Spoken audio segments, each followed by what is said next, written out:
Hello everyone. पिछले video में हमने देखा कि जावा प्रोग्राम कैसे रन होता है। हमने ये भी समझाया कि एग्जीक्यूशन हमेशा इस लाइन से शुरू होता है। अब सवाल ये है, इस लाइन के हर एक वर्ड का मतलब क्या है। चलिए इसे स्टेप बाय स्टेप समझते हैं। सबसे पहले ये समझ लीजिए कि ये पूरी लाइन मेन मेथड की मेथड सिग्नेचर कहलाती है और यही मेथड प्रोग्राम का एंट्री पॉइंट होता है। अगर ये मेथड मौजूद नहीं होगा तो प्रोग्राम रन नहीं होगा। अब हम इसे एक एक करके समझते हैं। पब्लिक एक एक्सेस मॉडिफायर है। इसका मतलब है कि यह मेथड हर जगह से एक्सेसिबल है।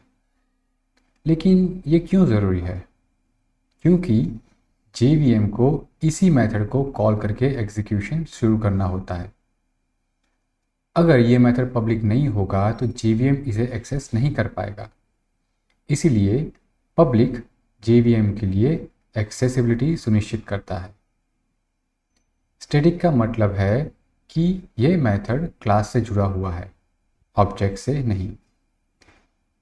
लेकिन ये क्यों ज़रूरी है? क्योंकि जब प्रोग्राम शुरू होता है तब कोई ऑब्जेक्ट बना हुआ नहीं होता। इसीलिए JVM किसी ऑब्जेक्ट के ज़रिए मेथड को कॉल नहीं कर सकता। इसीलिए मेन मेथड स्टैटिक होता है ताकि JVM इसे सीधे क्लास के ज़रिए कॉल कर सके। इससे अननेसेसरी ऑब्जेक्ट क्रिएशन नहीं होता और मेमोरी भी एफिशिएंटली यूज़ होती है। अब बात करते हैं वॉइड की। वॉइड इस मेथड का रिटर्न टाइप है। इसका मतलब ये है कि यह मेथड कोई वैल्यू रिटर्न नहीं करता। पर ये क्यों ज़रूरी है? क्योंकि JVM इस मेथड से कोई वैल्यू एक्सपेक्ट नहीं करता। यह सिर्फ एग्जीक्यूशन की शुरुआत करता है और प्रोग्राम खत्म होने तक चलता रहता है। अब आते हैं मेन पर। यह मेथड का नाम है, लेकिन यह नाम बहुत खास है। JVM स्पेसिफिकली मेन नाम के मेथड को ही ढूंढता है एग्जीक्यूशन शुरू करने के लिए। अगर आप इसका नाम बदल देंगे तो प्रोग्राम रन नहीं होगा। इसीलिए मेन प्रोग्राम का स्टार्टिंग पॉइंट होता है। और अब बात करते हैं स्ट्रिंग एरे और आर्क्स की। ये मेन मेथड का पैरामीटर है। ये एक स्ट्रिंग एरे है। इसका उपयोग कमांड लाइन से इनपुट लेने के लिए किया जाता है।